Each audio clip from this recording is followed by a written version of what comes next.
Bueno, muy bien. Continuamos. Saludamos de nuevo a quienes nos acompañan en la celebración de este simposio, tanto a los que lo hacen presencialmente como los que lo hacen virtualmente en esta época de nuevas tecnologías, ¿verdad? Y después de esta estupenda apertura, ¿no?, que ha realizado el profesor Constantino Espinosa, pues continuamos en un pequeño giro, ¿no?, de Suárez como foco de atención, ¿no?, aunque ha hablado de otras cuestiones también. Supongo que a Gracián como foco central, con Javier de la Higuera, a quien me resulta una alegría presentar. Javi es profesor en el Departamento de Filosofía 2 de la Universidad de Granada. Todo el mundo que lo conoce sabe que es un pensador de largo aliento, sólido. Se ha dedicado, su especialidad es la filosofía contemporánea. Dentro de esta, además de la fenomenología, pues las corrientes postestructuralistas, especialmente Foucault, Deleuze y Derrida, de quien guarda una gran herencia, y a partir del cual pues, ha saltado también a autores como Jean-Luc Nancy. En cuanto al barroco, pues es uno de los más antiguos miembros del grupo La Imagen Barroca del Mundo, que tiene pues mucha historia en nuestro departamento.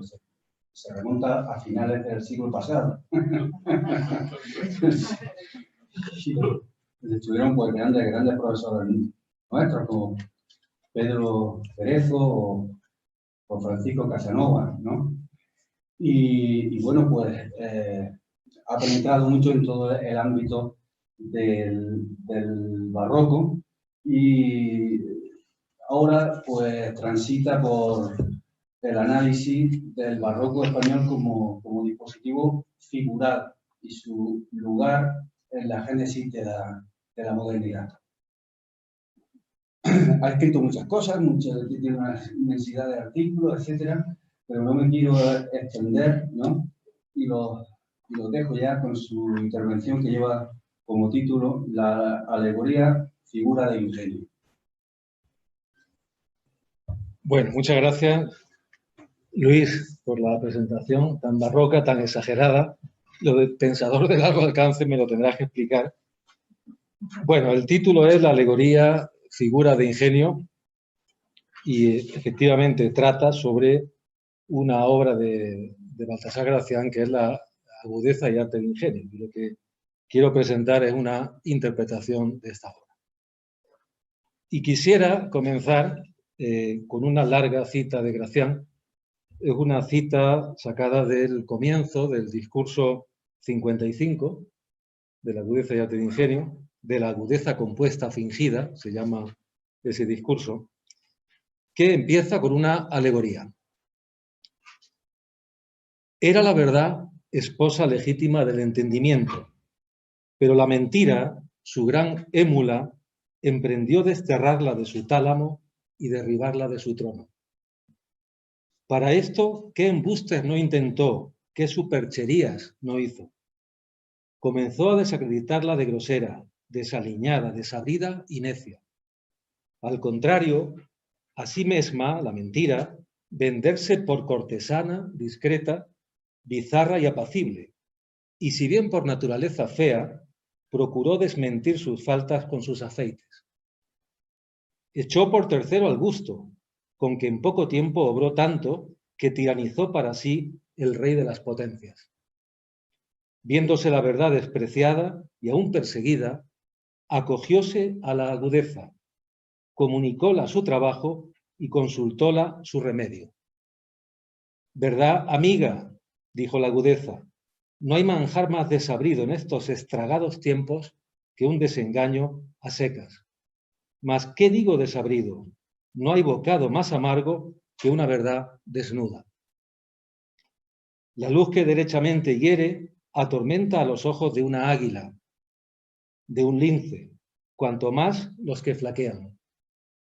Para esto inventaron los sagaces médicos del ánimo el arte de dorar las verdades, de azucarar los desengaños.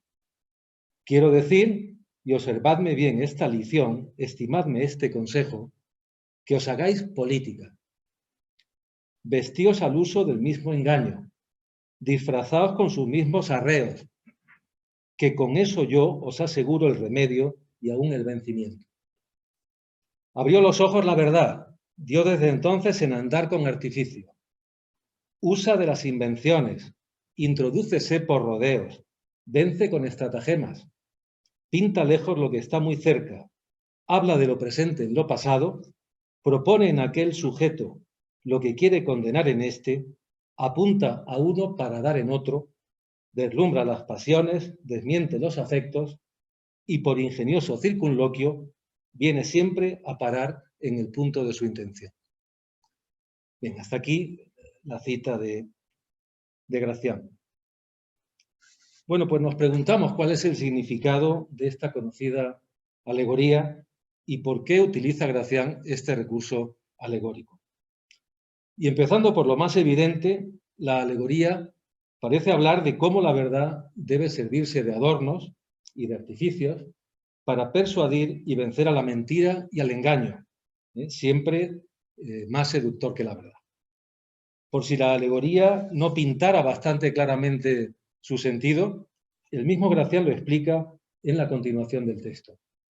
Y dice, una misma verdad puede vestirse de muchos modos, que con lo dulce y fácil de su ficción persuade eficazmente la verdad. Esta explicación vale para todas las alegorías. En ellas, algunos conceptos abstractos, en esta se trataba de los conceptos de verdad, mentira y agudeza, son convertidos en personajes de una ficción narrativa a través de la cual aquellos conceptos son ejemplificados o ilustrados. El contenido de nuestra alegoría repite o refleja, en cierto modo, lo específico de la propia forma alegórica. Es una especie de meta-alegoría, una alegoría de la alegoría. Dice que la verdad es ella misma alegórica y que consiste en un tener lugar o en un realizarse singularmente, y es o hace esa misma realización alegórica de la verdad. Un poco más adelante, en el mismo discurso de la agudeza y arte de ingenio, Gracián afirma que el ordinario modo de disfrazar la verdad para mejor insinuarla sin contraste es el de las parábolas y alegorías. Para él no se trata de una cuestión meramente técnica, a pesar de que el arte de ingenio a veces lo presente de este modo. Parábolas y alegorías, y hay que aclarar que las parábolas son una especie de las alegorías, no son meramente formas literarias, entre otras, sino la manera misma de expresión o de existencia de la verdad para un pensador como Gracián, que es cristiano. De las parábolas dice Gracián que su gran estimación deriva de haber sido elegidas como instrumento en los evangelios por la misma infinita sabiduría humanada, que así la llama. Hablando en general, puede decirse que el carácter alegórico es el rasgo específico de la verdad cristiana y que esta, por tanto, es una verdad alegórica o parabólica, como la llama Jean-Luc Nancy. Se trata de una verdad que no preexiste a su representación, que no es distinta de su misma figuración. Una verdad que no posee un contenido proposicional independiente, sino que consiste en su presentación efectiva y singular en el mundo y como mundo. Y quizás la agudeza y arte de ingenio, esta es mi hipótesis, es expresión de una comprensión profunda de esta concepción cristiana de la verdad. La alegoría sería, en este sentido, el rasgo propio de la verdad revelada. No hay nada que revelar, sino la misma revelación como acontecer o encarnación histórica de la verdad. Bien, a continuación quisiera desarrollar esta interpretación que he presentado aquí de modo muy general, interpretación de la agudeza y arte de ingenio en relación con el problema de la alegoría, en referencia a 4 asuntos, que son, en primer lugar, la pertenencia del dispositivo barroco figural a una interpretación figural de la historia, como la ha denominado Erich Auerbach, y voy a hacer una referencia a las ideas de este autor. En segundo lugar, en relación con el concepto de alegoría que presenta Walter Benjamin, y una mirada a la obra de Gracián desde la interpretación de Benjamin. En tercer lugar, la cuestión que plantea la agudeza, la cuestión del estilo, el problema del estilo y la posible interpretación de la agudeza y arte de ingenio como una teoría del estilo y la problemática que va aparejada a ese asunto. Y por último, la cuestión de la semejanza y las posibles diferencias entre la hermenéutica barroca y la hermenéutica renacentista, que sería, bueno, pues probablemente una hermenéutica a la que no se puede reducir la propuesta barroca que hay en la obra de Gracián. Bien, empezando por el primer asunto, la importancia histórico-literaria de esa concepción figurativa cristiana de la verdad, a la que me refería hace un momento, fue mostrada hace tiempo por Erich Auerbach en un ensayo de 1938 titulado Figura. Luego, en la obra posterior Mímesis, hay también elementos de esta misma cuestión. Bueno, en él interpretaba desde esa conceptualidad la Divina Comedia de Dante. Según Auerbach, desde la patrística, la noción de figura habría sido entendida en el sentido de una representación anticipadora o profética, como coincidencia o semejanza entre dos acontecimientos históricos, uno de los cuales prefigura otro. Acontecimientos del Antiguo Testamento serían figura o prefiguración de los evangélicos. Siendo temporales, las figuras son al mismo tiempo, dice Auerbach, la configuración temporal de lo eterno, recurrente e intemporal. En esa noción cristiana de figura se cifraría, según el autor, una interpretación figural del acontecer histórico como un acontecer abierto, en el que unos acontecimientos pueden interpretar a otros. Auerbach contrapone esa interpretación figural cristiana a la interpretación alegórica pagana, comprendida como mera interpretación espiritual abstracta. En el sentido que le damos aquí, en relación con su acepción barroca, la alegoría se identificaría, por el contrario, con la estructura figural de la que habla Auerbach. Si la concepción figural cristiana se fue debilitando por toda Europa en el siglo XVI, como defiende el autor, el dispositivo cultural barroco, como dispositivo figural, habría sido, no obstante, algo distinto de una mera pervivencia fantasmal de la concepción medieval. Tendríamos que ver en el barroco español un replanteamiento original de aquella concepción figural cristiana, su continuación por otros medios, podríamos decir, que son medios específicamente modernos. En el marco interpretativo que acabo de esbozar aparece el significado y la importancia que una obra como La agudeza y arte de ingenio de Gracián pudo tener en el dispositivo barroco de representación o de reespiritualización del mundo, cuyo programa teórico-práctico, podríamos decir, encontramos en esta obra sobre el arte de ingenio. Esta ofrecería el arte de la alegoría que es necesario para el funcionamiento de aquel dispositivo. Si éste busca coser la tierra con el cielo, como se dice muy expresivamente en el Criticón, la agudeza ofrece a través de innumerables ejemplos literarios, antiguos, modernos, sagrados, profanos, las pautas y el sentido de semejante operación de sutura. La alegoría sería en la obra, además de un concepto o figura de ingenio específica, que es tratada en la segunda parte de la obra, la propia estructura de toda agudeza y de todo concepto, las cuales son en general los operadores del dispositivo figural barroco junto con la imagen plástica. Se trata, podríamos decir, de un dispositivo audiovisual en el que los planos de lo visible y de lo decible están entreverados. Si se puede mostrar que, con respecto al plano visible, la imagen plástica barroca posee un carácter estructuralmente lingüístico alegórico, y es algo que he defendido en otro trabajo que se publicará en el monográfico que el proyecto va a publicar enseguida. Ahora la alegoría se nos aparece en el plano de lo decible, al que pertenece Agudeza y Arte de Ingenio, como elemento figural que está presente en filigrana, podríamos decir, en las diversas formas de la agudeza verbal y, por tanto, en las obras lingüísticas del ingenio, haciendo de ellas cuerpos vivos con alma conceptuosa, como se dice bellamente en el primer discurso de Agudeza y Arte de Ingenio.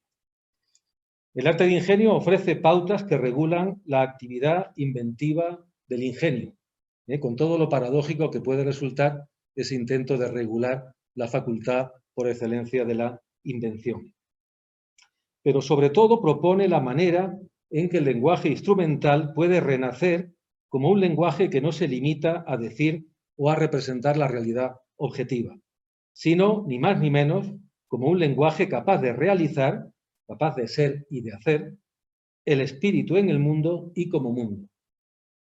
Por ello, en esta obra de Gracián encontramos no una teoría filosófica del lenguaje, sino un arte del lenguaje abridor y hacedor de mundo. Eso a lo que más tarde, y en un contexto muy distinto, se llamará literatura. Según la interpretación que quisiera ofrecer, la alegoría sería la pieza clave de ese lenguaje primero y abridor de mundo, tal como es entendido en el barroco. Ernesto Grassi ha señalado en este sentido que las teorías barrocas del ingenio, entre las que estaría la de Gracián, pertenecen a un paradigma lingüístico hermenéutico que arranca en el humanismo retórico y literario renacentista y que afirmaría la primacía de la palabra con respecto al ente objetivo. De él tendríamos un ejemplo en Vives, cuya pauta sigue Gracián, como ha mostrado Pedro Cerezo. Dicho paradigma, según el autor italiano, sería irreductible a la ontoteología tradicional y también a la metafísica moderna de la subjetividad, y habría tenido su prolongación en el romanticismo y en la hermenéutica contemporánea. Pues bien, con independencia de lo adecuado o no de esa afiliación histórico-filosófica, es importante reparar en la ambigüedad de esa teoría barroca del ingenio y de todo el dispositivo al que pertenece. El movimiento de apertura lingüística de mundo, como modo de coser el mundo con el cielo, es al mismo tiempo la reespiritualización del mundo y el vaciamiento de su realidad presente, construcción y desconstrucción. Bien, paso al segundo asunto que anunciaba antes, y es lo que plantea el concepto de alegoría propuesto por Walter Benjamin. La importancia de la alegoría y su papel en la cultura barroca fueron puestos de manifiesto por Walter Benjamin. Su obra, El origen del drama barroco alemán, es del año 28, o se publicó en el año 28, aunque pertenecía a investigaciones anteriores, quien de ese modo rehabilitaba el concepto de alegoría rebajado por el romanticismo en beneficio del símbolo. Lo que permite a Benjamin esa revalorización es la propuesta de un concepto especulativo de la alegoría, como él mismo lo llama, distinto de su acepción devaluada como representación convencional. La alegoría, y demostrarlo es el propósito de las siguientes páginas, dice Benjamin, no es una técnica gratuita de producción de imágenes, sino expresión, de igual manera que lo es el lenguaje y hasta la escritura. Pues bien, si la alegoría es expresión y es equiparable al lenguaje, es porque en ella tiene lugar el movimiento expresivo de la vida espiritual. El ser espiritual, dice Benjamin en el ensayo sobre el lenguaje del año 1916, se comunica en y no a través del lenguaje, lo que es esencial para nuestro concepto de alegoría. El sujeto del lenguaje no es ningún hablante que se expresara a través de él, sino el propio lenguaje. Si la alegoría ha de ser entendida como el lenguaje, hay que concederle un grado semejante de espontaneidad y de intransitividad. El lenguaje es un elemento mediador necesario, sin el cual no nos sería posible aprehender algo con sentido. es un medio que de algún modo nos contiene.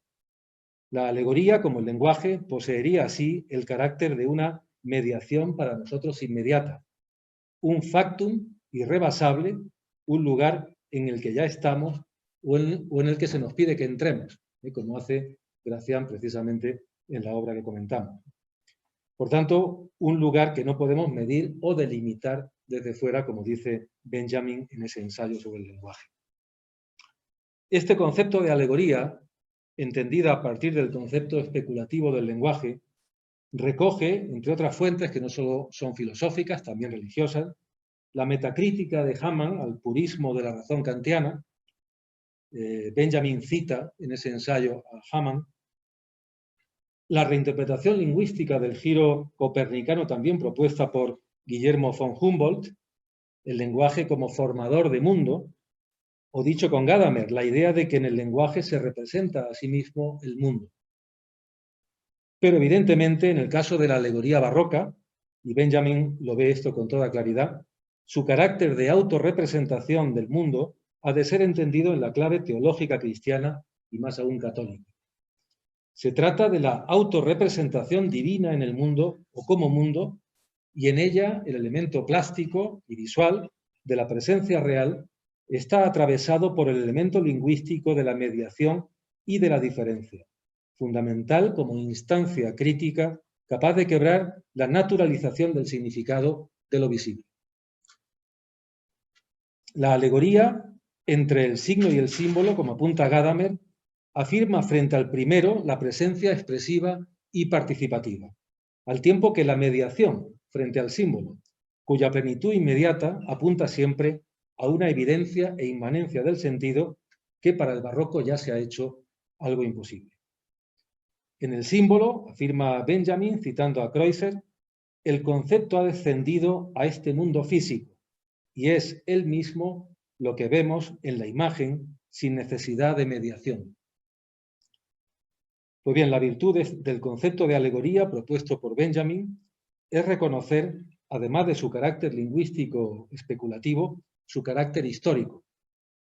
La mediación que la alegoría introduce como medio de figuración del mundo es su referencia no a la naturaleza, sino a la historia humana, pero lo que es más fundamental todavía, a la historia en su negatividad. El núcleo de la visión alegórica es la intención de presentar, congelada en una imagen, la historia en cuanto a historia de los padecimientos del mundo, como dice Benjamin en la obra sobre el origen del drama barroco. Un mundo que, por tanto, solo se hace significativo cuando es visto desde la decadencia y la negatividad insuperable de la muerte. La alegoría sería, según Benjamin, la mirada melancólica que, posada en las cosas, es capaz de hacer que irradien un significado. No se trata de la revelación de un significado oculto, sino de la visión desnuda de las cosas desde la perspectiva de su contingencia radical, pensada en referencia a la revelación divina. No hay una mera presencia inmanente, por tanto, de lo infinito en lo finito y del sentido en lo sensible. La enorme ambigüedad que habita esta visión alegórica es para todos evidente. Paso a la tercera cuestión que anunciaba y es la que tiene que ver con el problema del estilo en esta obra, en Agudeza y Arte de Ingenio. Esta obra ha sido considerada con frecuencia como una teoría del estilo, incluso como un primer fundamento de la estilística moderna. Precisamente la idea misma de estilo parece apuntar al problema de cómo pensar la inmanencia del sentido a la vida en aquellas actividades como el lenguaje y el arte, en que la génesis del sentido obedece a una operación expresiva, como la llama Merleau-Ponty, y no a una mera representación mimética de la realidad exterior o a una fundación trascendental en el sujeto.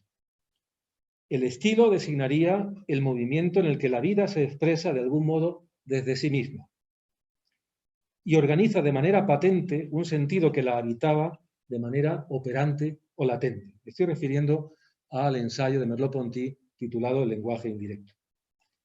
Para operar, el estilo debe deshacer las relaciones ordinarias entre las cosas en nombre, dice Merleau-Ponty, de una relación más verdadera entre ellas. Creo que básicamente esta intuición está en la obra de Gracián y tiene que ver con la novedad que el arte de ingenio pretende con respecto a la retórica tradicional.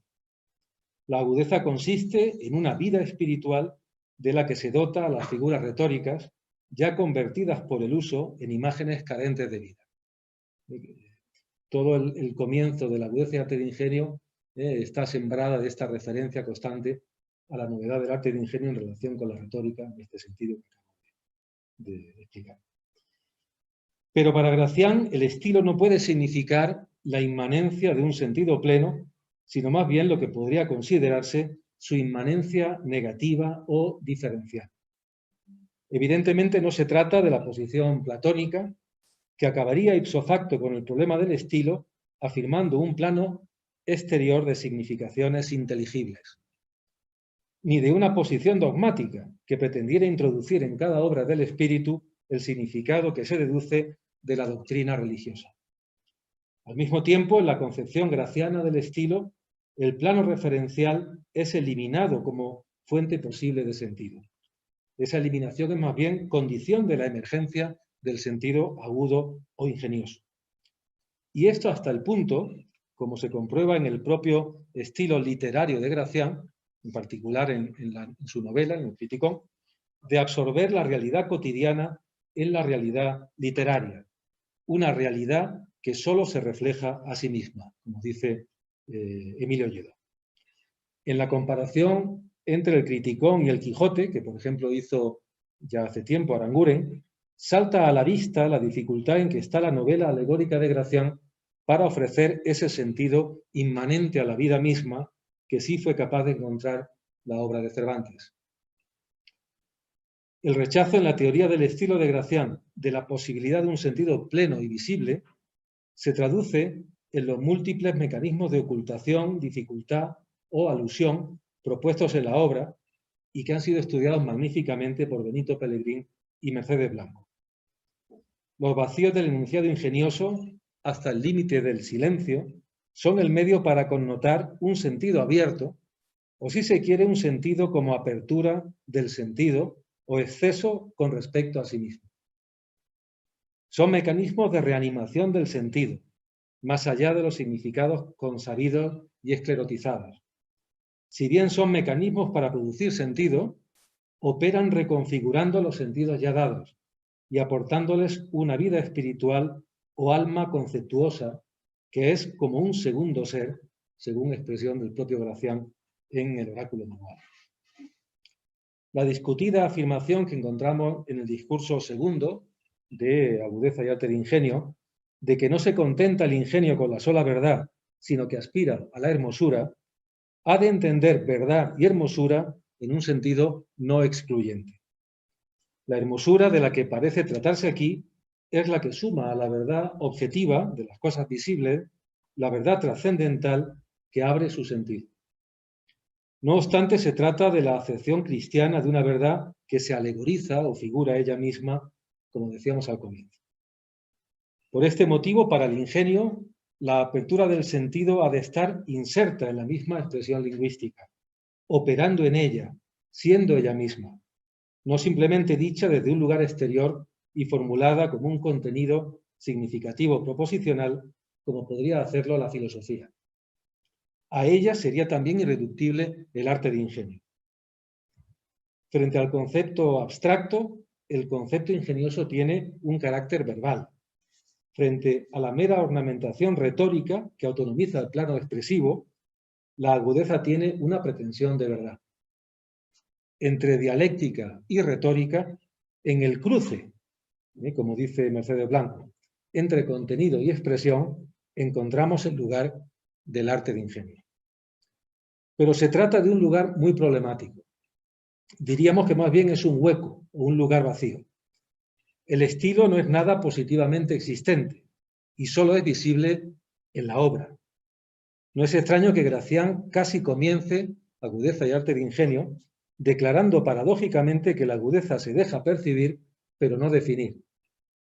La agudeza no corresponde ni representa a ninguna cosa existente, sino que se define por la novedad de las relaciones que inventa entre cosas o ideas que no presuponen ningún sustrato común, sea una sustancia o una misma noción.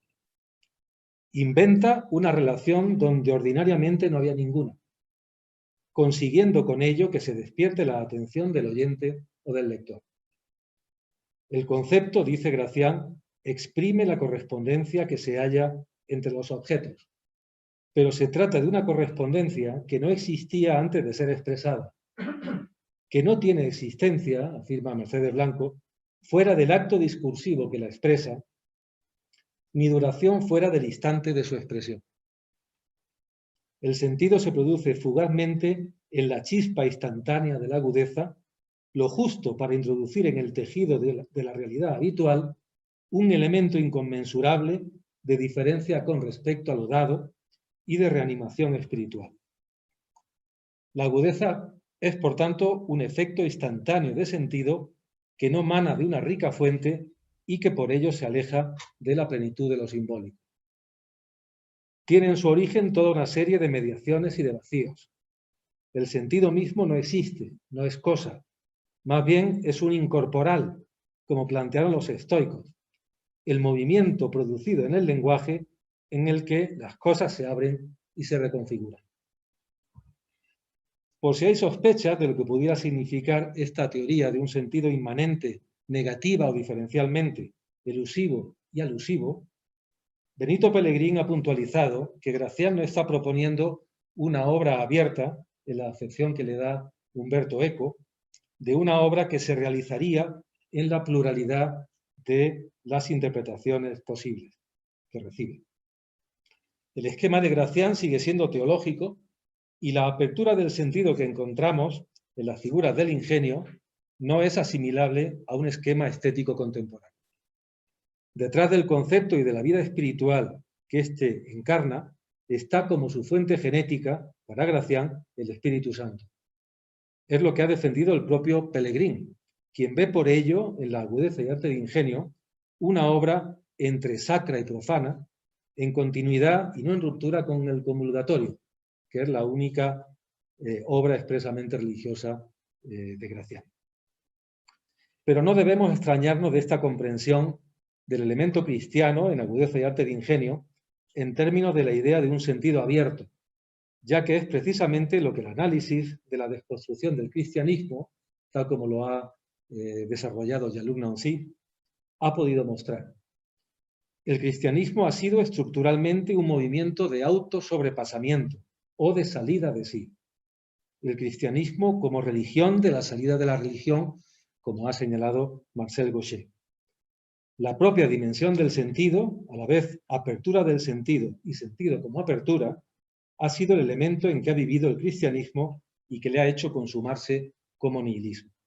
De ahí, de nuevo, la ambigüedad constructiva que ha tenido la estrategia barroca y que es bien patente en esta obra que comentamos.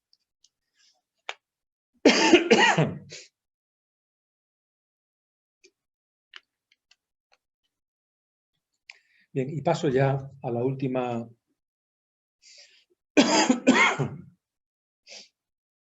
cuestión que anunciaba al principio, que es la que nos lleva al problema de la semejanza.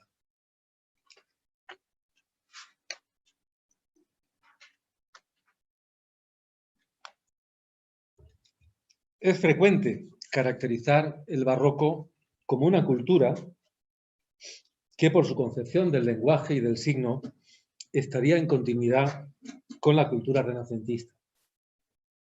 Lo propio de esta habría sido comprender el mundo como un tejido de semejanzas multiplicadas hasta el infinito e inscritas en la superficie de las cosas y que se trataría de leer y de descifrar. Las semejanzas serían las huellas que Dios ha dejado en el mundo y que convertirían a las criaturas en sus signos.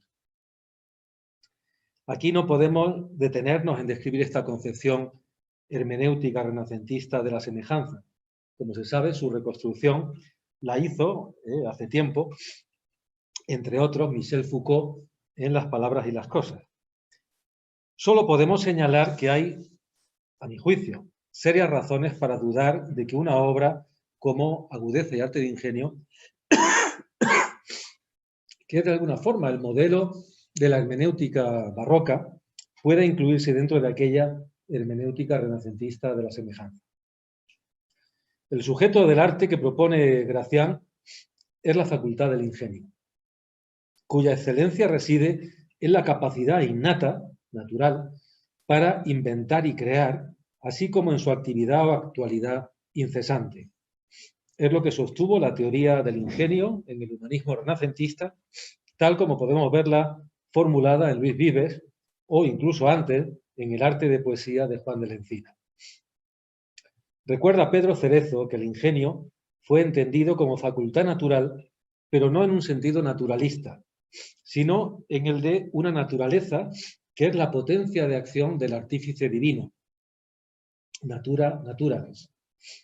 El artificio, señala Cerezo, pertenece a la obra misma de la naturaleza en cuanto creada, natura naturata, por el artífice divino.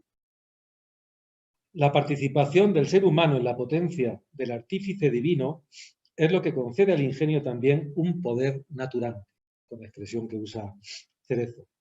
Poder de inventar y de explorar ese tejido de semejanzas que recorren el mundo y en las que puede encontrar el símbolo de su verdad oculta. Pero probablemente, y es la tesis que defendió hace tiempo Maldonado de Guevara, el barroco ha asistido, en particular en la obra de Gracián, a la desintegración de esa teoría renacentista del ingenio. El ingenio barroco parece haber perdido la referencia que en su acepción renacentista poseía a la idea griega de physis como fondo y fuerza sustancial desde donde brotan los seres, más bien convertido por Gracián en una facultad, entre otras, el gusto y el juicio. Aunque le conceda el puesto de honor, el ingenio ha sido desustancializado, es la tesis de Maldonado, fácilmente convertido en arte a disposición del individuo o incluso en una cualidad que ha de poseer el poeta. Este vaciamiento de sustancia del ingenio parece, no obstante, muy distinto de la funcionalización total a que somete el ingenio el racionalismo cartesiano. La infinitud de que está tocado el ingenio graciano parece estar lejos de la indeterminación del ingenio cartesiano, definido por su capacidad para aplicarse indiferentemente a todo objeto de conocimiento. Agudeza y arte del ingenio afirma repetidamente el papel crucial de la semejanza como fundamento de las diversas formas de la agudeza que se estudian en la obra, pero el marco de comprensión ya no parece ser el de la hermenéutica renacentista. La semejanza barroca parece hallarse en un lugar diferente al de la semejanza simbólica anterior. Y voy a poner un ejemplo. Se trata de un ejemplo que aparece en el discurso 11 de Agudeza y arte del ingenio, un ejemplo que Gracián toma de un emblema de Alciato, que a su vez está tomado de un epigrama de Teócrito. El amor va a quejarse a su madre, Venus, es un ejemplo muy apropiado por la fecha en la que estamos, va a quejarse a su madre, Venus, de que una abeja tan pequeña le haya causado un dolor tan grande, a lo que su madre le responde, riendo, que él es igual que la abeja que le ha picado, ya que siendo también pequeño, provoca grandes heridas con sus dardos. Gracián explica el ejemplo de la siguiente forma. Pinta el amor, herido de una abeja quejándose a su madre, y que ella, por una excelente retorsión, le zahiere la semejanza. Bien, en este ejemplo, la semejanza opera como salida del problema, una gran moralidad por solución, dice Gracián, en la que se introduce la mediación de referentes históricos y artísticos literarios, procedentes de la antigüedad, de la iconología y de la emblemática. En la semejanza, devuelta por Venus a Cupido, y en el instante que dura ese efecto agudo de sentido en el lector, se encierra todo ese depósito de referentes histórico-culturales, pero no de modo sustancial o simbólico, sino como alusión y alegoría. La puntualidad de la agudeza está aquí atravesada de mediación y abierta en su centro. Mercedes Blanco ha comentado este ejemplo y señala que en él se parte de una relación de hecho, inmotivada o insignificante, como es la que hay entre Cupido y la abeja que le pica, que obtiene, sin embargo, en la respuesta aguda un porqué, derivado de una verdad general o de una sentencia, tal como es formulada en el emblema o en el epigrama. A la economía del relato, comenta Blanco, reglada por encadenamiento de tiempo y de causa, la agudeza asocia una economía discursiva y simbólica. Yo había dicho alegórica.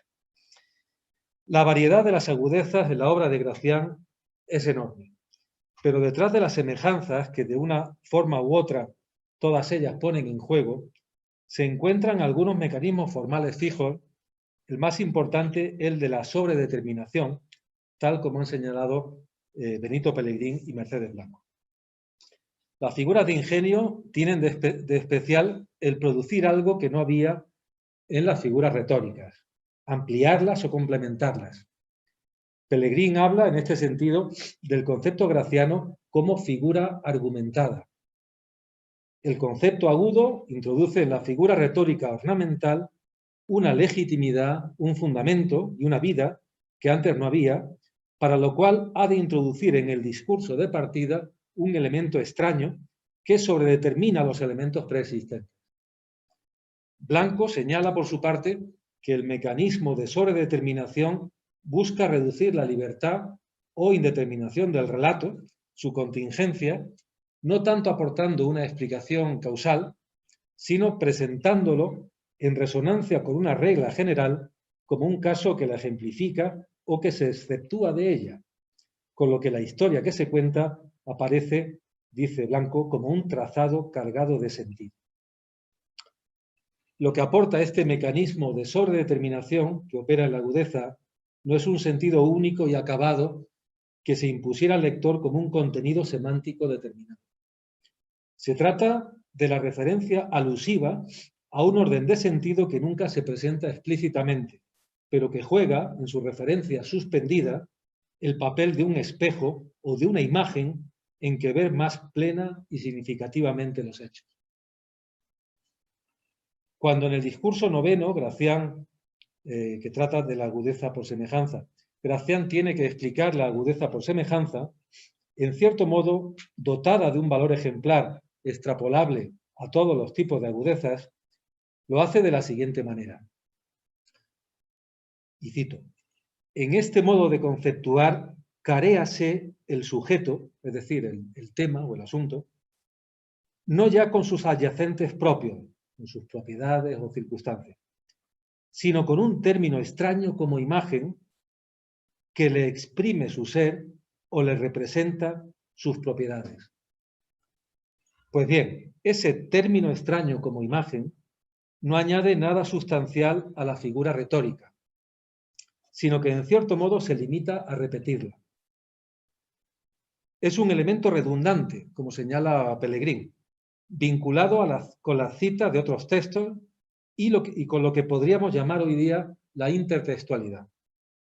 En algunos casos es un elemento alojado en la superficie misma de las palabras, como en las agudezas por paronomasia, útil, fútil, libro, libre, etc.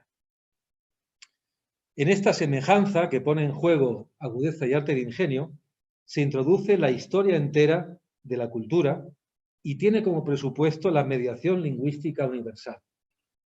Es la vista del mundo desde aquella imagen de la que habla el texto del discurso noveno, una imagen por la que se introduce de algún modo la mirada del cosmoceoros divino, del contemplador divino del universo.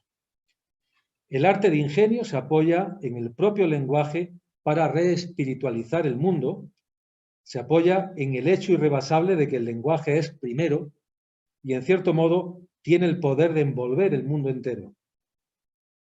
Si la agudeza pretende ser un modo de refigurar el mundo, es porque puede plegar alegóricamente dentro de sí el poder divino del lenguaje. En su intento de contribuir a la recreación del mundo, apunta a Dios y confirma al mismo tiempo la gratuidad de lo existente y la apertura de todo sentido. Walter Benjamin lo vio con claridad. El mundo profano, dice, aumenta de rango y se devalúa al mismo tiempo cuando se lo considera alegóricamente. Pues muchas gracias.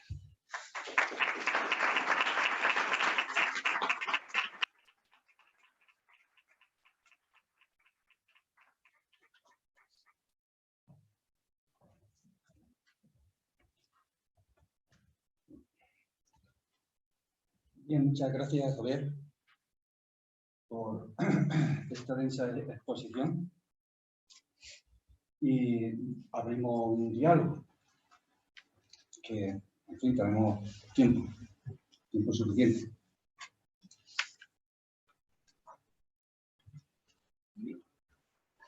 Sí, Francisco. Bueno, muchas gracias por la invitación.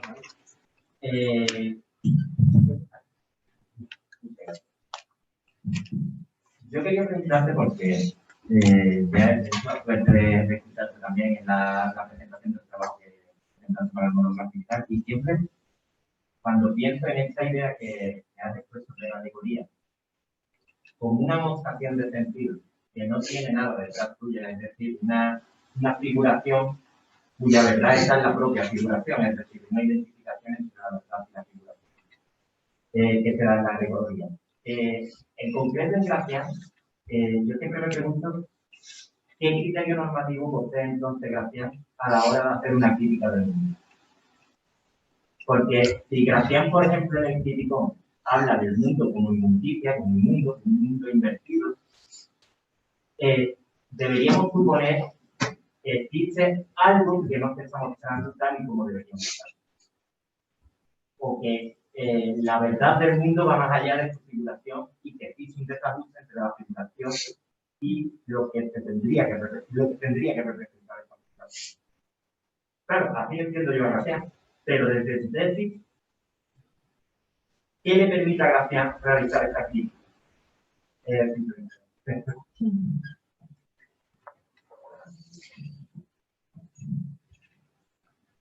Bueno, vamos a ver, yo diría que tenemos la idea de mundo invertido, presupone a la de mundo al derecho, ¿no? Por tanto, un mundo en su perfección, y yo creo que ahí eso, para un pensador como Gracián, eso es Dios. Pero claro, es más bien una idea, ¿no? No una realidad que pueda, como un ente, ¿no? que pudiera hacerse visible de un modo determinado, ¿no? Está visible en toda la creación, pero no en ninguna criatura en particular. Por eso la determinación suareciana de la infinitud o la consideración de la infinitud como algo determinado, no sé si yo he entendido bien lo que ha dicho antes Constantino Expósito, claro, parece una perversión teológica, ¿no? Porque no sería nunca... De modo que la coincidencia de la verdad con la figuración es una reafirmación del criterio normativo, al tiempo que el reconocimiento de que ese criterio nunca no se puede separar de un elemento que es de finitud, que es un elemento lingüístico o de diferencia, de mediación lingüística, en el doble sentido que puede tener esto, ¿no? En el sentido de la palabra de Dios, creadora, ¿eh? De la que todo deriva o que lo envuelve todo, pero también en el sentido en el que hablamos de cómo el lenguaje es una mediación que nos separa de las propias cosas, ¿no? Que nos impide pues, una aprehensión inmediata, ¿eh? O tener una experiencia inmediata en el sentido,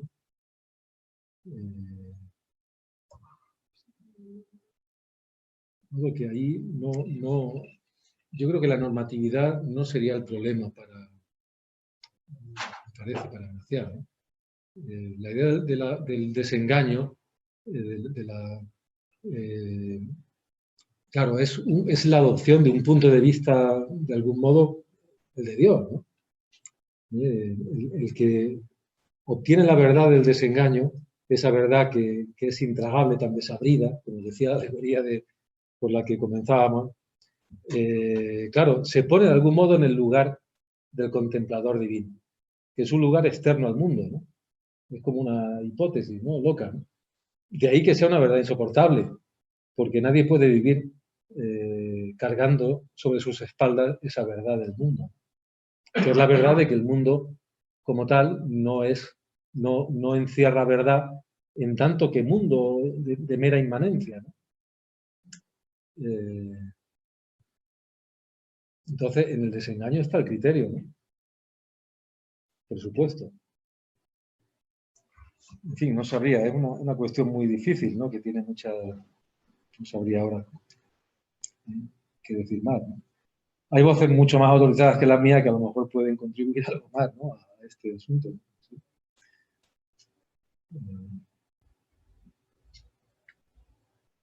Pedro, habías dicho... No, es que ha sido tan densa la conferencia que has dado que es muy difícil, ¿no? Espera, te van a pasar el micrófono. Es muy difícil.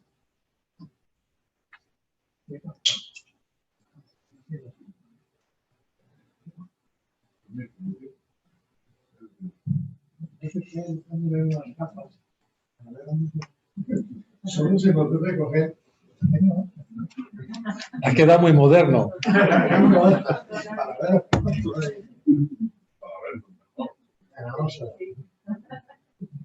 sido tan densa la intervención que es muy difícil abrir una brecha en ella, ¿no? Yo no suscribo en lo fundamental. Es decir, tomando la lógica de la expresión y no de la representación. Es lo que separa acá a Gracián de la matesis universalis cartesiana. Entonces, la expresión supone una sensibilidad que alumbra sentido, que genera desde sí misma, ¿no? La lógica de la expresión es lo sensible, en este caso, la carne, los sensibles, falta el lenguaje, expandiéndose en sentido, alumbrando el propio sentido. Justamente por eso genera artificios. A caro verbo, por así decirlo. Existe mucho que detrás del barroco está el tema de la encarnación, a caro verbo, ¿no? Lo siguiente, la propia carne expresiva es de suyo la que alumbra los sentidos con los que entendemos el mundo. No necesitamos, por así decirlo, construir la objetividad como un doble de las cosas, sino que la metáfora es la creación misma del sentido. Dicho de otro modo, que la metáfora genera el contexto.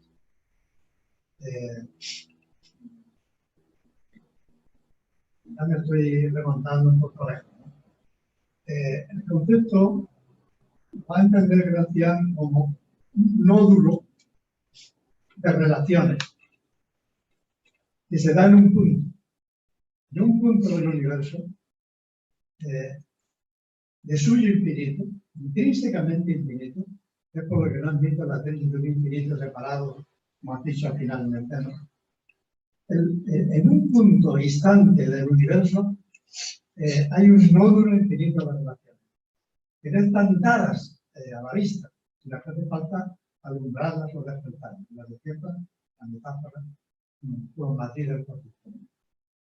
Precisamente porque en ese nódulo pasa un nervio infinito, por así decirlo, hay una intensidad de infinitud, cabe que el alumbramiento de la semejanza, es decir, que el parecido, la relación que se establece entre este punto y todos los demás puntos se infinita a su vez. Si cada punto tiene un nódulo de relaciones infinitas, cada punto es el pepo reverbero de todos los demás puntos. Lo siguiente es inagotable el alumbramiento del sentido. No sé si me podéis. Bueno, eso no supone que frente a la matesis universalis cartesiana, una representación objetivista, ¿no? Ahora aparece una métesis, una participación de todo en todo, de que en todo punto resuena el todo, de que las semejanzas pueden establecerse infinitamente porque en cada punto están concentradas en ese punto, ¿no? Yo creo que la alternativa del expresionismo barroco frente al representacionismo, es decir, a la imagen barroca, frente a la imagen como build y como construcción objetiva, de la que habla Heidegger, es bastante claro. Pero claro, todo esto supone que lo infinito es inmanente, no es un infinito separado. Si es un infinito separado, entonces no hay posibilidad de hacer ese juego. Aparece el tema de la normatividad.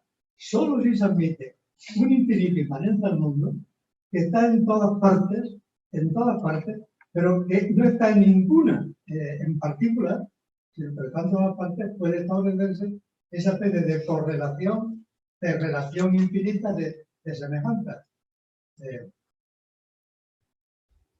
Tanto claro, la tesis de que naturalmente que esas semejanzas están haciendo, es un lenguaje ambiguo, porque a la vez que se establecen las relaciones de semejanza, se va haciendo ver que esas relaciones no agotan la infinitud misma de lo que se está haciendo. El lenguaje es ambiguo precisamente porque es hablar de lo infinito reflejando lo finito. Y en este sentido el lenguaje es ambiguo. Siempre entraña un no, siempre entraña una relatividad. Pero no porque desde fuera, por así decirlo, haya un desfase. Tiene que ser interno al propio mundo, ¿no? Claro, tenemos que remontar muy lejos, ¿no? A Nicolás de Cusa, que decía, Dios es lo totalmente otro, pero es también lo no otro. Esta es la gran paradoja. El infinito sería lo totalmente otro a cualquier cosa finita, pero también lo no otro con respecto a lo finito. Por consiguiente, el corazón de lo finito. Pero el corazón infinito de lo finito.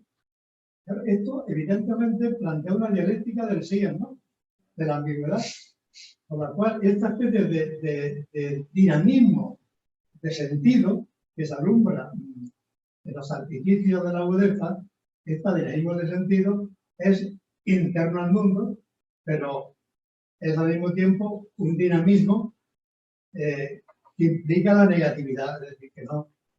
Claro, esta es la gran paradoja.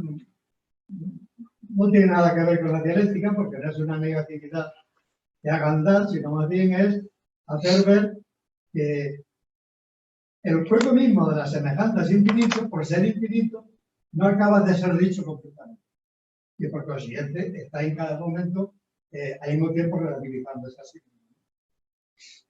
Esta sería un poco la salida para evitar el construccionismo dialéctico de este planteamiento, ¿no? Y eso se ve muy claro en el desengaño. El desengaño no tiene que ser por una verdad trascendente. Ese desengaño, una verdad trascendente no lograría verdaderamente desengañarnos de lo que es el apego vital al mundo, ¿no? La afirmación del mundo. Tiene que ser un desengaño que al mismo tiempo sea nombramiento de sentido en el mundo. Es decir, no es un desengaño que nos deja colgado de Dios, por así decirlo, ¿no?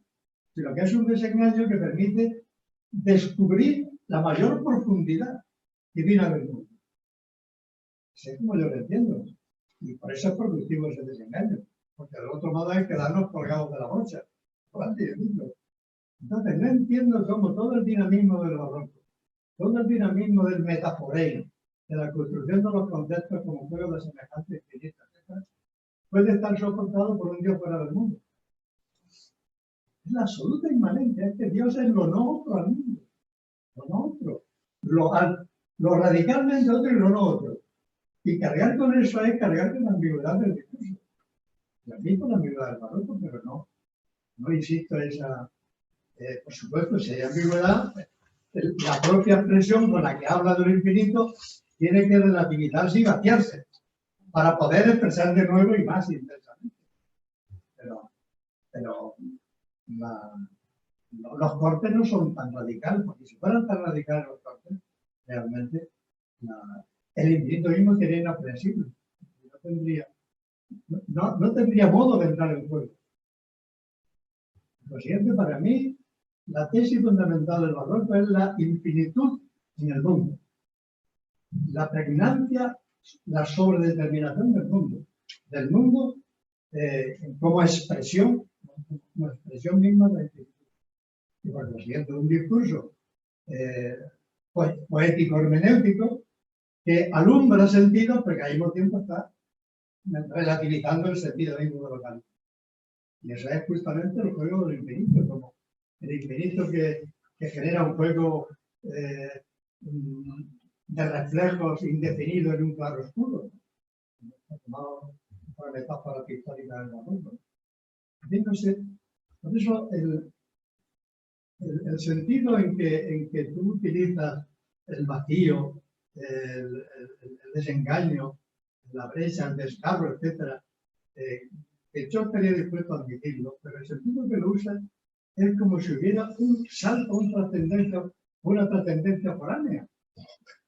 Yo no lo veo así. Yo no lo veo así porque, bueno, si llegamos a un cierto acuerdo, no. Pero fíjate que lo más extraño para el barroco sería justamente la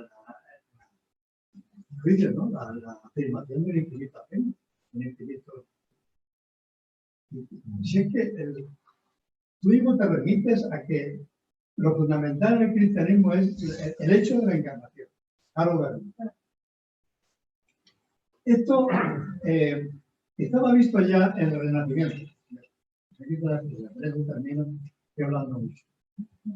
El acaro es verbo, que el microcosmos es el macrocosmos, que lo que se encuentra en la carne es la metáfora del mundo. Un humanista como Rico, el libro sobre el humanismo, dice que este es el símbolo de los símbolos, la carne. Porque justamente a través de la carne humana podemos construir y reconstruir todas las metáforas posibles sobre el mundo. Lo que pasa en el cristianismo es que la caro verbo resulta que es un misterio de infinitud, y que está caro verbo es el Hijo de Dios. Y por consiguiente, esto hace que evidentemente la expansión de la creatividad y de la semejanza sea realmente infinita. Y por consiguiente, el continuo vacío del propio discurso. La ambigüedad del discurso, el no sé qué que quedan balbuciendo, que dice cuando sobre el lenguaje de ahora, si está dispuesto a admitir esta infinitud inmanente al mundo, y que Dios es lo más inmanente y lo más trascendente, lo más inmanente en tanto que no otro, y lo más trascendente en tanto que alites, totalitaralites, que esa es la gran paradoja que hace ambiguo el discurso sobre el mundo y sobre Dios, entonces estaremos hablando. Pero si se acentúa demasiado, creo que estamos en un lenguaje que más que ambiguo resultaría equivocado. Digo sugerir, ¿no? En fin, toma esto como una reacción muy espontánea, ¿no? Como que acaba de decir. No, yo te quisiera contestar, ¿puedo contestar un momentito? No, Pedro, te iba a decir que me atribuyes una tesis que yo no defiendo, que es la exterioridad divina o del infinito y la separación del mundo, no. Lo de coser el mundo con la tierra, con el cielo, es una cita de Gracián. Que la infinitud es inmanente, yo no he dejado de decir esto. Ahora bien. Está cosido. Está ya cosido el cielo con el mundo. Ya, bueno, pero vamos por partes. Que la inmanencia del sentido, lo que yo pretendía pensar, es justamente una singularidad de la concepción barroca en Gracián y más allá en esta obra, de modo que es un asunto muy, muy limitado, muy pequeño. No quisiera sacar tampoco conclusiones muy generales, ¿no? Pero me parecía que había una concepción ahí que era irreductible a la concepción renacentista. Entonces, yo estoy de acuerdo contigo en la inmanencia del infinito. Y he empezado con la alegoría de la agudeza y hablando de la concepción cristiana de la verdad, justamente para defender lo que tú has dicho al final. Y por tanto, como marco general de interpretación. Fíjate si estoy de acuerdo contigo. Ahora bien, lo que no estoy de acuerdo es en asimilar la hermenéutica barroca con la hermenéutica simbólica renacentista. Porque si lo hacemos, entonces perdemos la singularidad de lo que queremos interpretar, que es el barroco y que es la agudeza y el arte. Entonces, Vives, el Renacimiento, Cusa y lo que queramos, por supuesto que está ahí. Pero es que en esta obra, en la agudeza, no esta, la tengo aquí, me parece que hay algo distinto. Ese algo distinto yo pretendía presentar o encontrarlo en el elemento alegórico, que es un elemento lingüístico y de mediación. Por eso hablaba de un sentido que es inmanente, pero que es inmanente negativa o diferencialmente, haciendo un guiño a una idea, pues no sé si es contemporánea, que podríamos encontrar en Derrida o en otros autores, sobre una estructura diferencial, que es la que tiene la capacidad de abrir sentido, de generar sentido, pero que es de carácter formal, y que es la propia escritura, es lo que Derrida llama escritura o arquiescritura, o como queramos. Entonces, que la sensibilidad es fuente de sentido, efectivamente, pero es que en Gracián y en la obra que comentamos, esa sensibilidad es formal, está atravesada de formalismo, es un hiperformalismo, dice Benito Pellegrini, que por cierto emplea esta expresión de sensibilidad formal para referirse al mecanismo de producción de sentido. Entonces, el elemento formal, lingüístico, diferencial, es el que aporta la alegoría. Ese no es simbólico. Esa no es la participación de todo en todo de los renacentistas. Esa es la hipótesis que yo manejo. Yo no estoy defendiendo para nada que el sentido venga desde fuera o que Dios esté allí olvidándose del mundo. No, esa puede ser una determinada cara de la experiencia barroca, de una experiencia de ruptura, de falta de sentido, de abandono del mundo por parte de Dios, pero no creo que sea eso lo que se juega a nivel de problemática filosófica en estos lugares, ¿no? Participación de todo en todo, pues yo creo que no. Yo creo que en Gracián y en esta obra, y Serián está. Lo que está es si queremos, una subjetivación, que puede que sea la forma graciana de interpretar el giro de la modernidad, el giro subjetivista, o de forma más práctica, no meramente noseológica, es la participación del lector o del oyente en el mecanismo de sentido, en el efecto de sentido que se propone, que es la chispa de la agudeza, que es instantánea, pero es un efecto de sentido. La participación no es la participación universal de todo en todo, es que yo me meto y me capta mi atención, me meto en ese efecto de sentido que es la agudeza. De modo que hay una traslación, no es reductible una cosa a la otra. Y es lo que yo pretendía presentar aquí, que a lo mejor pues, lo he hecho torpemente, si he dado a entender pues, que defendía esta... Se permite una réplica, un diálogo, la aproximación.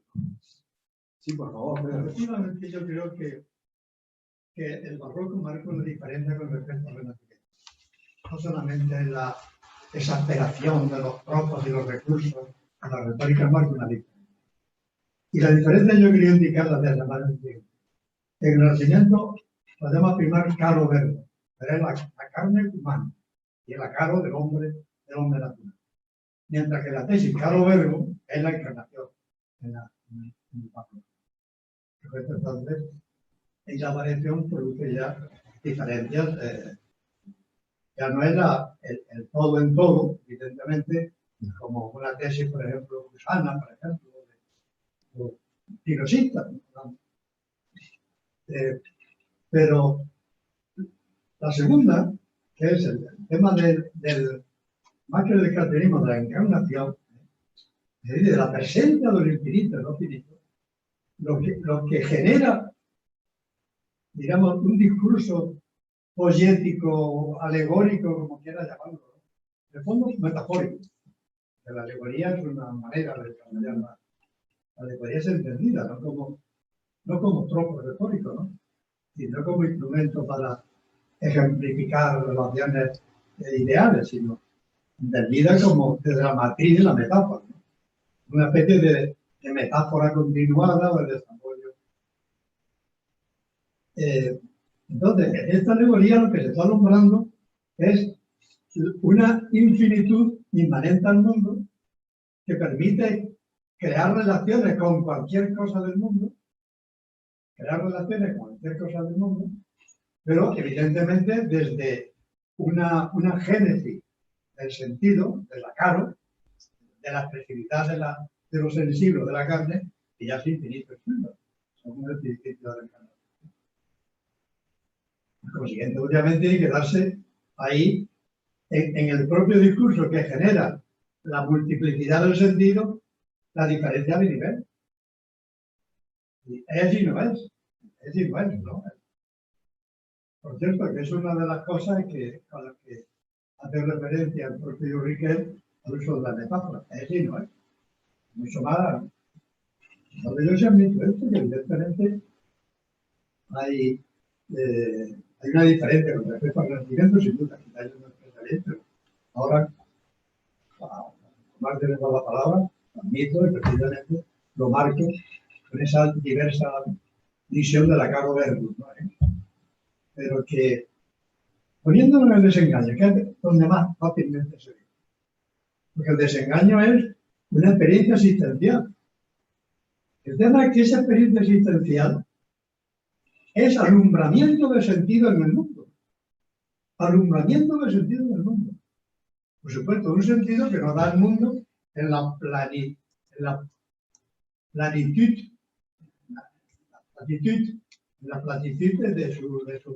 de su inmediata presencia. Pero que el desengaño es alumbramiento de un sentido para el mundo. Y es que el mundo, creo que es un error, que el desengaño es, estoy desengañado del mundo y quedo colgado como que queda colgado, como queda titiritero colgado de una soga para no estar en el vacío. Es por lo que creo yo que el barroco en este aspecto podría ser un precursor de la dialéctica cristiana, como digo en mi libro sobre ello.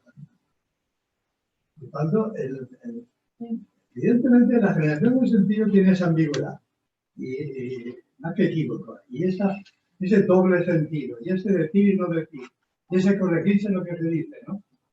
Precisamente porque lo que se está expresando es una relación infinita, una correlación infinita, ¿no? Pero, desde luego, la productividad tiene que ser, de alguna manera, experiencia en el inframundo. No es una experiencia tan interna a la fe que quede pendiente, no, en el inframundo. Está aconteciendo la productividad desde el final.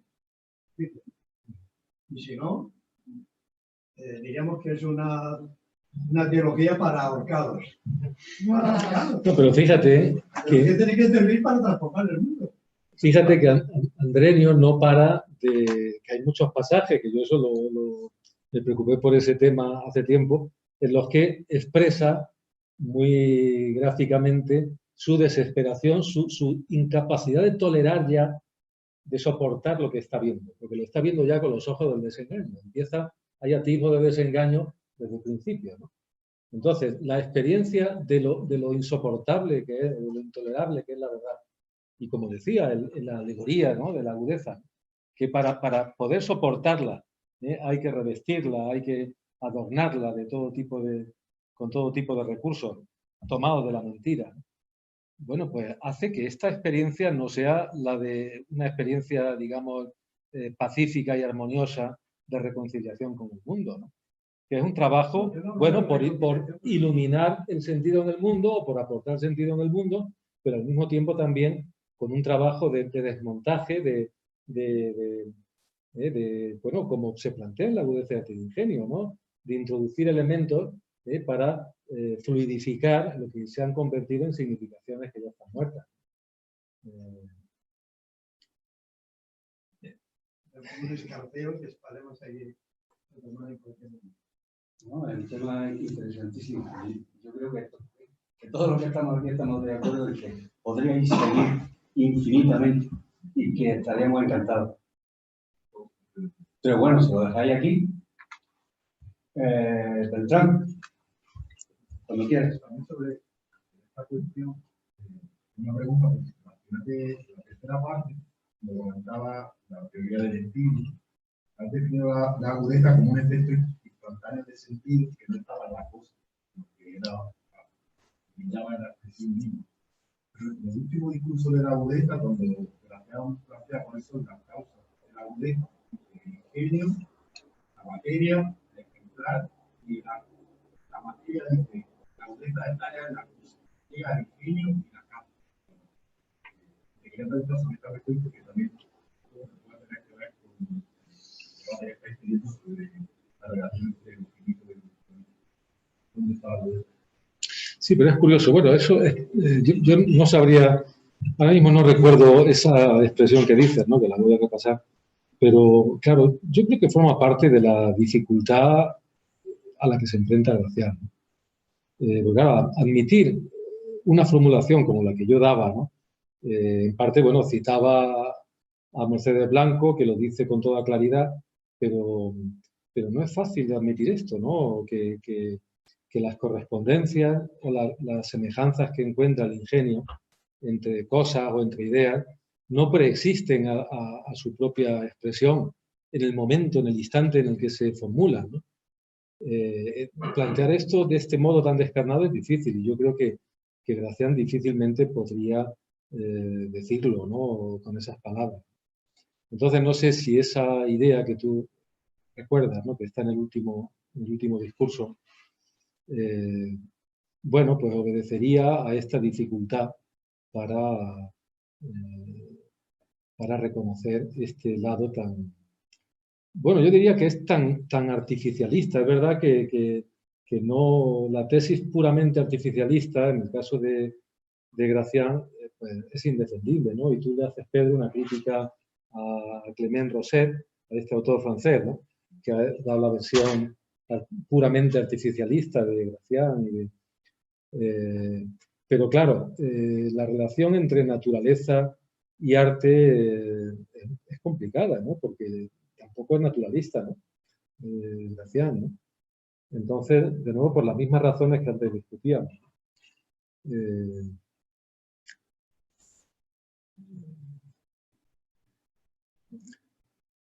Y entonces, el nihilismo barroco que decía Expósito, claro, pues yo le pondría muchas comillas, porque ahí a ver cómo se interpreta, ¿no? Que detrás del gran teatro del mundo no hay nada.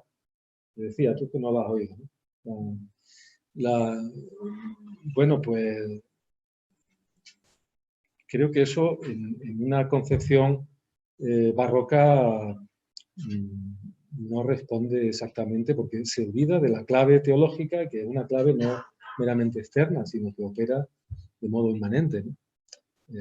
Entonces, bueno, si hay nihilismo en el barroco, yo diría que en términos de la autodesconstrucción del cristianismo es porque el nihilismo está contenido en el propio cristianismo, dentro de su propia lógica.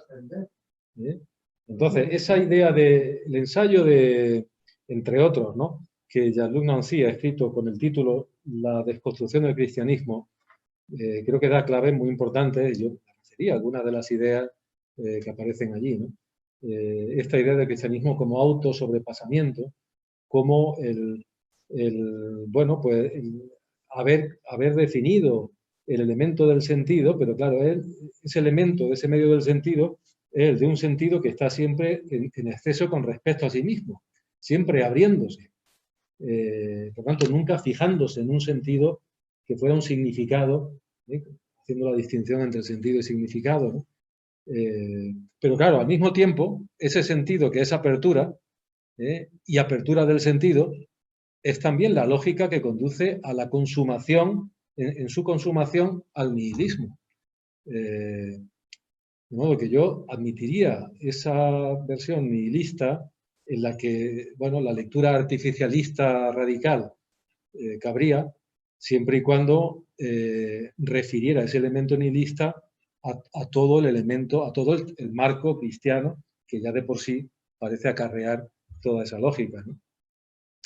Entonces no creo que ahí se pueda trasladar un punto de vista contemporáneo a esto, ¿no? Tan fácilmente. José Antonio, como quieras. Sí, como una nota a pie de página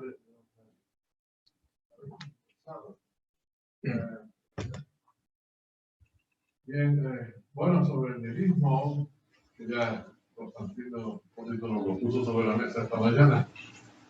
Bueno, el nihilismo como desembocadura a la que lleva la dinámica interna de la dialéctica del cristianismo, digamos, lo podemos decir ahora, pero no es la culpa del barroco. Es decir, que eso retrospectivamente podemos ver, bueno, pues la lógica del desplazamiento de la religión, del proceso que tú citabas también, pues podemos verlo más ahí, ¿no? Desde ese contexto, o desde un contexto nihilista, no sería posible esa utilización de la alegoría de la que estamos hablando. ¿No? Porque, ¿de qué sentido está hablando? ¿A qué sentido remite?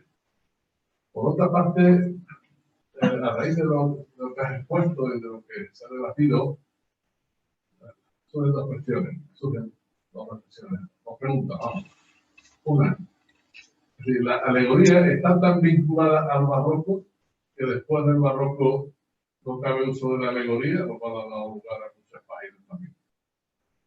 En segundo lugar, la alegoría no solo vinculada al barroco, sino a una cosmovisión teológica, que sin la cosmovisión teológica, pues no podemos utilizar la alegoría más allá de un uso retórico puramente superficial, ¿no?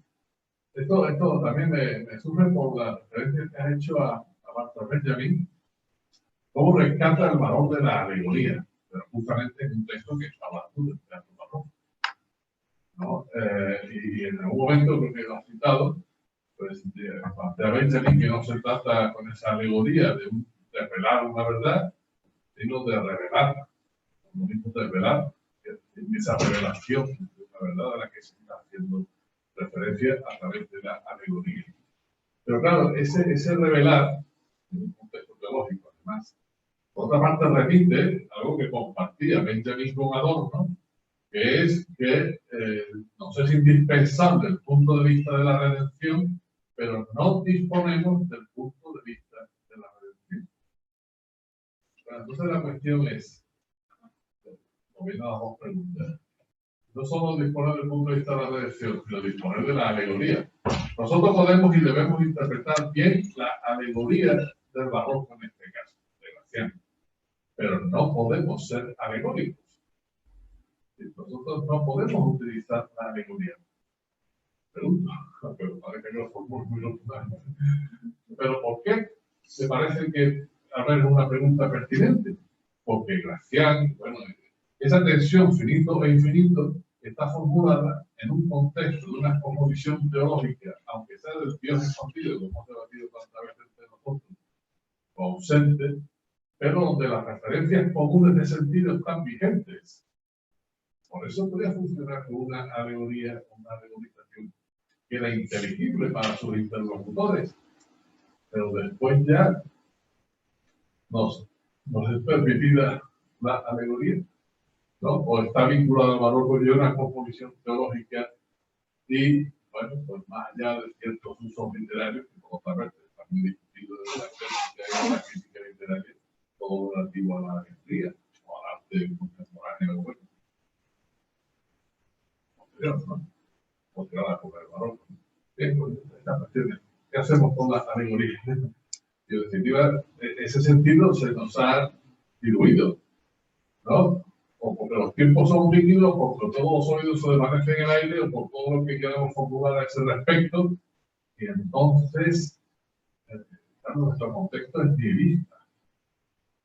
Esto es los temas que nos ocupan, claro, si nos permitimos, o a veces nos permitimos, ya hacemos en ello, a entender nuestra época como algo que, en cierto modo, podemos decir que es neobarroca, desde luego, respecto al neobarroco, no nos podemos permitir la alegoría, porque no hay un sentido compartido culturalmente al que podamos hacer referencia. Sí, gracias, José Antonio. Es una pregunta interesante, ¿no?, que hace pensar. Benjamin interpreta a Baudelaire justamente desde el concepto de alegoría. Y bueno, pensando en la idea de Baudelaire, ¿no?, de modernidad y de... en el fondo el problema es el que veníamos hablando, ¿no? también, de cómo pensar bueno, la inmanencia de un valor en lo fugitivo y en lo transitorio, ¿no? De un valor absoluto, que sea una belleza, ¿no? Pero entendido como un elemento de absolutez que carga de valor el presente instantáneo, fugitivo, la circunstancia. Es todo el tema sobre el que habla Baudelaire en ese ensayo sobre el pintor de la vida moderna. Bueno, yo creo que ahí la alegoría ha tenido sus vaivenes y yo no creo que esté pasada de moda, ¿no? En ese otro paisaje que es el contemporáneo, diríamos el nihilista, el que parte de un hecho cultural o de civilización fundamental, que es la muerte de Dios, o podemos decir en términos más sociológicos, más culturalistas, o como se quiera, ¿no? Pérdida de referentes comunes o lo que sea. Porque quizás ahí el trabajo de los artistas podría interpretarse precisamente como el intento de apoyarse en esa pérdida del referente como un elemento de absolutez y como un incondicionado, de algún modo, por decirlo en el lenguaje kantiano, en relación con el cual cabe replantear lo que el arte simbólico pues, haya pretendido anteriormente. El arte simbólico o el arte clásico, ¿no? Que sí que partía de un marco de referentes comunes, ¿no? Compartidos. No sé si me estoy explicando. Es decir, que ahí la inexistencia del fundamento metafísico puede convertirse a su vez en un elemento incondicionado, que no se afirma como existente, por supuesto, pero sí que es el elemento en relación con el cual cabe hacer una propuesta que puede ser teórica de pensamiento o puede ser práctica por la vía artística, ¿no? De replanteamiento radical del sentido y de producción de sentido, etc. Entonces, a mí me parece más difícil plantear una lectura simbólica del arte que alegórica del presente, ¿no? Precisamente por los elementos de negatividad o de diferencia, de mediación que la alegoría permite y que, sin embargo, el símbolo pues, parece no admitir, ¿no?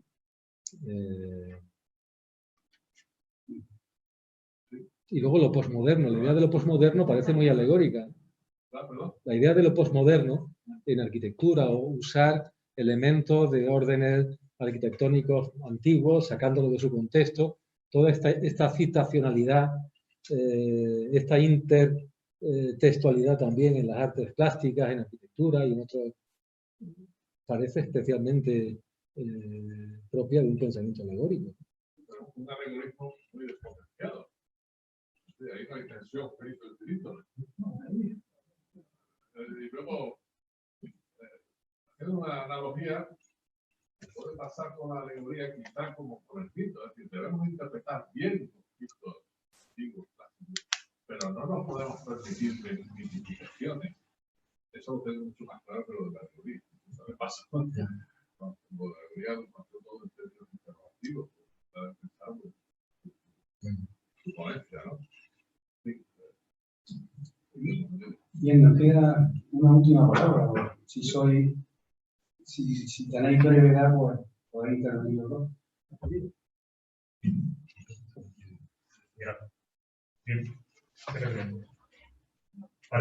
Parece banal que cuando hablamos siempre lo hacemos de algo. Sin embargo, lo que vitaliza la palabra hablada respecto a la escrita es precisamente su vitalismo, su movimiento, su cambio, del que siempre podemos traer diversos modos de afrontar lo real. Y los más destacados son el de la filosofía, en tanto que el conocimiento de lo real, que siempre se presenta como enfrentado al de la poesía, el que habla más bien de lo que es siendo otro, de las ficciones y de las sombras. Como si uno tratara de desmenuzar la cosa, mientras que la otra tratara de crear un microcosmo en torno a esa figura. Y es precisamente por lo claro que parece presentar que uno sospecha que sea más bien al revés, que sea La poesía es la que es más penetrante de cara a lo real, y que contra lo que diría Galileo, la realidad está encriptada en verso. Entonces, he ahí mi pregunta respecto a toda la reflexión que estamos haciendo sobre la alegoría. ¿Aceptaría Gracián que precisamente la poesía es más precisa a la hora de sumar verdades que la filosofía? O dicho con una pequeña alegoría, que la lectura de Minerva se la ingenia para beber del vaso de vaso. Muchas gracias.